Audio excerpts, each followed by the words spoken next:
আসসালামু আলাইকুম। এই ভিডিওতে আমি দেখাবো কিভাবে আমার ডিসপ্লেতে যে ডিজাইনটি দেখতে পাচ্ছেন এই ডিজাইনটি আমরা অ্যাডোবি ইলাস্ট্রেটর দিয়ে তৈরি করতে পারি, তার পুরো প্রসেসটি স্টেপ বাই স্টেপ। তো চলুন কথা না বলে দেখি কিভাবে আমরা এই ডিজাইনটি তৈরি করতে পারি। তো এই ডিজাইনটি তৈরি করা খুবই সহজ। তো আমি এখন যে পদ্ধতিগুলো দেখাবো সেগুলো ফলো করলে আপনারা খুব সহজে তৈরি করতে পারবেন। তো প্রথমত আপনার টুল প্যানেলে আসবেন, এখান থেকে আপনাদের রেক্টেঙ্গেল টুলটাকে সিলেক্ট করে নেবেন। তারপরে কিবোর্ড থেকে শিফট বাটন প্রেস করে ধরে রেখে একটা রেক্টেঙ্গেল তৈরি করে নেবেন। ধরুন আমি এটুকু নিলাম।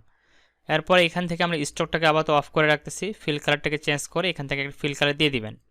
আমি এখান থেকে এই কালারটা দিয়ে দিচ্ছি। এরপরে সিলেকশন টুলে ক্লিক করে এটাকে আমরা শিফট বাটন প্রেস করে ধরে রেখে এভাবে রোটেট করে দিব। এরপর ডাইরেক্ট সিলেকশন টুলে ক্লিক করে এই পয়েন্ট দুটোকে ধরে আমরা এটাকে রাউন্ড করে দিব। তাহলে আমরা এই ধরনের একটা পাতার আকৃতি পাবো। দেন এটাকে সিলেক্ট করে একটু ছোটো করে নিচ্ছি, অল শিফট বাটন ধরে একটু ছোটো করে নিলাম। এটাকে আমি সেন্টারে নিয়ে যাচ্ছি। ওকে, একটু উপরের দিকে তুলে দিই, এ বরাবর রাখলাম। এরপরে আমি এটার সিলেক্ট করে আমি চলে যাব এখান থেকে অবজেক্ট মেনুতে। তারপরে চলে যাব এখান থেকে রিপিট থেকে রেডিয়ালে ক্লিক করব। তারপর এখান থেকে এটাকে বাড়াবো। এইভাবে বাড়ায় আমরা প্রয়োজন মতো যতগুলো দরকার আপনাদের রিপিট করে নিয়ে নেবেন। তো আমি এটুকু নিলাম।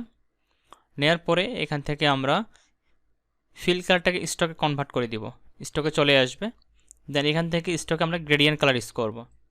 গ্রেডিয়েন্ট কালার দিচ্ছি, এটাকে আমরা এখান থেকে নান করে দিচ্ছি, স্টকটা ইউজ করতেছি, স্টকে গ্রেডিয়েন্ট দিলাম। দেন এখান থেকে আমরা একটা গ্রেডিয়েন্ট কালার দিয়ে দিব।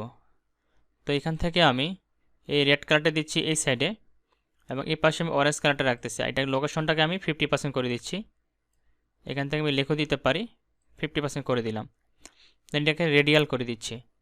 দেন এটা স্টকটা একটু বাড়াই দিব, স্টকটা আমার এখানে 1 দেওয়া আছে, স্টকটাকে আমি আর একটু কমাই দিতে পারি, 10 করে দিলাম। ঠিক আছে, 10 করার পর এটাকে অবজেক্ট মেনুতে ক্লিক করবো, এখান থেকে এক্সপান্ডে ক্লিক করে এটাকে এক্সপান্ড করে নিচ্ছি। ওকে, দেন এটাকে আমি সেন্টার, দেন এখানে সেন্টার করে নিচ্ছি।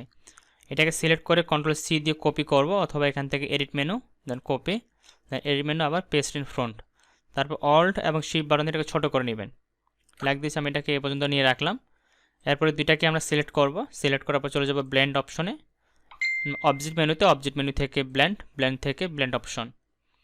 এখান থেকে আপনারা 2 নাম্বারটা দিয়ে রাখবেন এবং ভ্যালুটা এখান থেকে 50% করে দেবেন, 50 করে দিবেন। দেন ওকেতে ক্লিক করবেন। তারপরে আবার অবজেক্টে ক্লিক করবেন, এখান থেকে ব্লেন্ড থেকে মেকে ক্লিক করবেন। তারপর এখান থেকে আবার ব্লেন্ডের যে অপশনে ডাবল ক্লিক করে ওপেন করে নেবেন। দেন এখান থেকে আপনারা ডিজাইনটা কমাবেন একটু, এখানে প্রিভিউটা দেখতে পাবেন, এখান থেকে সাইজটা একটু কম বেশি করে নিয়ে নেবেন। আপনি যেভাবে ডিজাইনটা নিতে চান সেভাবে পাবেন এখানে। ঠিক আছে, তো ধরেন আমি এটুকু নিচ্ছি, এটুকু নিয়ে যদি এখানে ওকে বাটনে ক্লিক করি 17 দিয়ে রাখলাম, ওকে বাটনে ক্লিক করলাম, তাহলে দেখেন আমাদের ডিজাইনটা কিন্তু রেডি হয়ে গেছে। তো আশা করি আপনারা সম্পূর্ণ প্রসেসটি বুঝতে পারছেন যে কীভাবে এই ধরনের ডিজাইনগুলো তৈরি করবেন। তারপরে যদি বুঝতে কোনো ধরনের সমস্যা হয়ে থাকে অবশ্যই সেটা কমেন্টে জানাবেন, আমি চেষ্টা করবো সেই বিষয়গুলো আরও ক্লিয়ার করে দেন ইনশাল্লাহ। আর নতুন আরও ভিডিও পাওয়ার জন্য অবশ্যই পেজটাকে ফলো করে রাখবেন। আশা করি এখান থেকে ভালো একটা আউটপুট পাবেন। তো সবাই ভালো থাকবেন, সুস্থ থাকবেন, দেখাবেন নেক্সট ভিডিওতে। আল্লাহ হাফেজ।